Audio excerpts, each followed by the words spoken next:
Now it just feels like all about me, Donald Trump, not, the guy out there working in the trenches trying to make ends meet, trying to pay a mortgage, trying to pay the bills.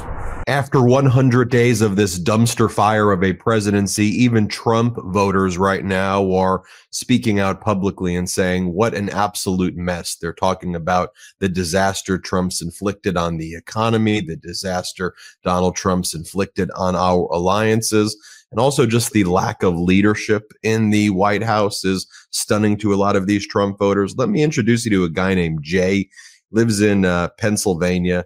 And here's what he has to say about the whole Signalgate scandal. I mean, he's just coming at it from a very common sense angle. And he's like, wait, what are you doing? You're having classified conversations on your cell phone. This is a Trump voter right here. Let's play it. The Secretary of Defense. I don't mean to sound rude, but what kind of idiot puts his wife in a group chat that has access to military documents? So it. Were you bothered by the first signal chat issue that came out with information with the reporter in that chat? I was bothered by both of them because let's be realistic. If that was a military officer, they would have been destroyed. But because that's one of Trump's buddies, it's okay. We're not going to do anything about it. I know. Wanted to play that clip of Jay because he says it so simply. As I've always said, this shouldn't be about Democrats, Republicans. This shouldn't be pundits overcomplicating this. It's like, what the hell are you doing? What are you doing? Let's bring in Democratic Congressman Jim Himes, ranking member of the House Intelligence Committee. Congressmember, I mean, I think Jay just puts it accurately there. What do you make of all of this? And especially with the news now that Mike Waltz, National Security Advisors, I guess he's got promoted, he got moved to a different position. He's now the United States. He has to be confirmed, but he's the United Nations ambassador now. Yeah. I think, look, Jay put it perfectly, which is people are coming to sense that something you really want in a president, which is a sense of accountability, is not there with Donald Trump, right? I mean, we saw this with the stock market, right? When the stock market was going great, right at the beginning of the inauguration, the president puts up a tweet saying, this is the Trump stock market. And then it turns around, he says, no, it's the Biden stock market. And I think if I'd had an opportunity to ask Jay a question, it's not just about classified information and how vulnerable that becomes to Havana and Tehran and Beijing and Moscow. That may not hit home for most Americans who aren't familiar with, classified information, all that stuff. But you know what America sees here? They say, wow, our most responsible national security officials, the folks who look after nuclear weapons and decide whether we're going to put our troops in harm's way, are a bunch of yahoos, right? So what about the folks who are like running Medicare? What about the folks who are, running farm programs that American farmers rely on? Do they have any reason to believe that there is any steady hand on any tiller in the federal government? I mean, sadly, when you look at the range from, Elon Musk to Mike Waltz to, all of the crazy that was unleashed with tariffs, you wonder, is there anybody of any competence inside the White House? As the ranking Democratic member of the intelligence community, you're able to see a lot of sensitive documents. And I know there's things that you can't talk about. But while we have you on the podcast, I just want to hear from you just generally, like how bad is it right now? And what should the American people know in terms of what keeps you up at night that you can share based on the way this Trump regime has handled things? Sure. I mean, it's not complicated if we start with Signalgate, right? And what the American people saw there was that before a military raid, the Secretary of Defense, on a signal chat that included a reporter, put up tactical details, weapon systems, timing, targets that had the Chinese or the Russians, and they've got the capability to do it, gotten that information and handed it to the Houthis. The Houthis would have swiveled around their air defenses and we'd have dead pilots right now or sunken ships. Now, by the grace of God, that didn't happen. So that's obviously a testament to the lack of judgment of our Secretary of Defense and Mike Waltz. Secondly, we get the information that we get because lots of patriotic Americans in uniform or spies for the CIA, intelligence officers, put their lives at risk every single day. And keeping them safe is the reason we are super careful with classified information. Because if it gets out that we know something that was said in a meeting with Vladimir Putin, just for example, they'll figure out who did that. And that person gets a bullet to the back of their head. And apart from the moral aspects of that, that means we get a lot less critical information. So that's why this stuff is life and death. It's not something to be toyed around or to be screwed around with on a private phone with signal chats on it. Look, we know the Houthis have already shot down, was it 7 Reaper drones? You know, how do we know one way or another with the lack of good data coming to us now, and with all of the manipulation, how to accurately assess something like that? Well, how is that happening? Or if we're looking towards, you know, getting accurate data in Ukraine or elsewhere, you know, is there a mechanism now where the sharing of this data is still in a way that you feel good about the data on the intelligence community? Or do even you have concerns now based on the fact that there are Director of National Intelligence Tulsi Gabbard and all of these people that you're not even getting the right data to assess this stuff? Well, let's take that at 2 levels, sort of building on what I just said. Let's imagine, and this is purely hypothetical, but it's possible. Let's imagine that we've got a source inside the Jalisco cartels, right? And they're feeding us information about how the cartels are bringing in the fentanyl precursors. Or we have a source inside Beijing telling us what the government, this is what spying is, right? So imagine those sources, and they know that if they get exposed, not only will they be tortured to death and killed, but probably in the case of the cartels, so will every member of their family and all of their pets. And so they're waking up this morning thinking, okay, I'm serving the United States, and my life depends on the United States being exquisitely competent with their preservation of secrets. What do you think their conclusion is?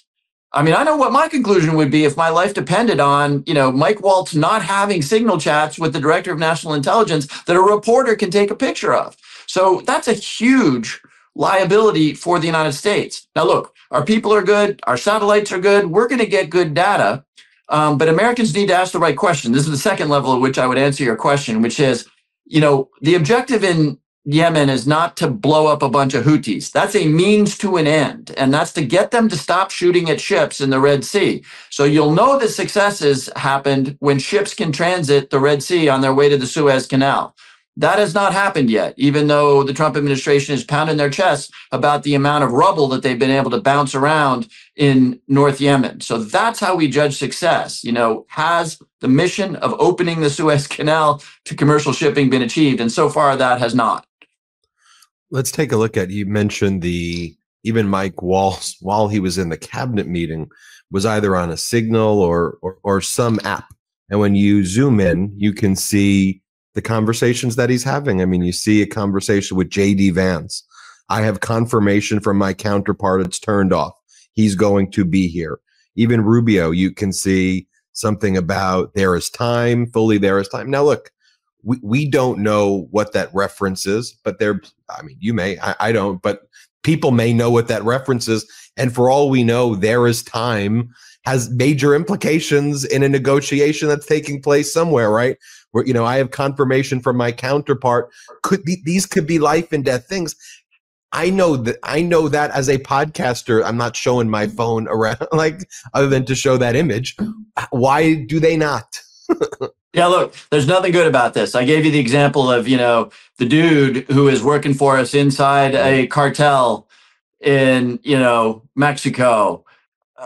That dude right now is asking himself, oh my God, is my name getting sent by the Secretary of Defense to Mike Waltz, and some reporter is taking a picture of my name, and I'm going to be drawn and quartered and my family will be murdered because of that, right? And that's, again, one example. Another example is we're negotiating with the Russians apparently right now over Ukraine, right? Imagine, is it possible that, you know, our negotiating position is on that signal chat? Yes, it is. So anyway, it's just Christmas morning in Beijing and Moscow and Tehran and Havana because of the lack of operational security that these guys are showing. Let's just shift gears, talk about the economy. Let me show you another clip of Jay. By the way, Jay is a laid off federal government worker as well who voted for Trump. He worked in the IRS tax advocacy division. He was fired, and There's another part of the clip that I'm not going to show where every day he wakes up to see if he's going back to work or not. And he misses the team that he worked for, and he's not sure even what his status. It's like the least efficient thing ever. And people should go to NBC News 10, watch that in Pennsylvania. But let me show you this clip, because on the economy, he's like, it shows you the difference between Main Street and Wall Street. He's like, what's even going on here? Like, I didn't think it was going to be this way. Here, well, let's watch this clip. For President Trump, what were you hoping that he would do?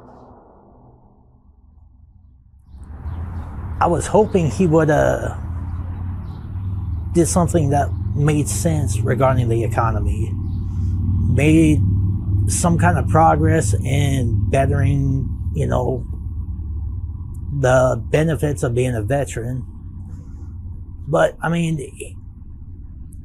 it just seemed like he actually cared about doing what was best for the country. But now it just feels like all about me, Donald Trump, not, you know, the guy out there working in the trenches, trying to make ends meet, trying to pay a mortgage, trying to pay the bills. You know, Congressman, when you hear that, to me, that's just the reality. Donald Trump can say egg prices are down 87%, which they're not. He can claim gas is $1.98, which is not. But that's what's happening out there, huh? Yeah, you know, it's a very sad clip, right? It's a very sad clip because, you know, apparently Jay lost his job.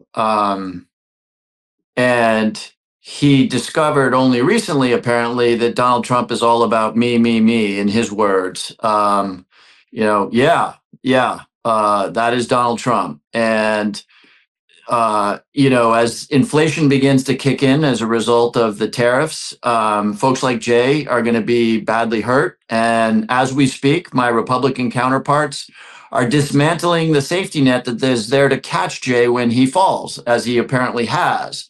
You know, if he loses his health insurance, he's going to need Medicaid. Well, the Republicans are going to cut $80 billion a year out of Medicaid. Why? To provide tax cuts to the wealthiest people on this planet. And two things to say about that. Number one, that's just wrong. And Jay's situation is going to get no better. And look, as a Democrat, I have to think about this. You know, why did we not do a better job? How did Jay get convinced by a con man, an obvious con man, to the point where he's only now discovering that Trump is about me? I don't blame Jay for that. I to some extent, I blame we Democrats who failed to tell the story in such a way as to get his vote and avoid this. So the point I'm making here is that, yeah, this is a tragedy and shame on Donald Trump, but man, it really highlights the need for self-reflection on the part of the Democratic Party.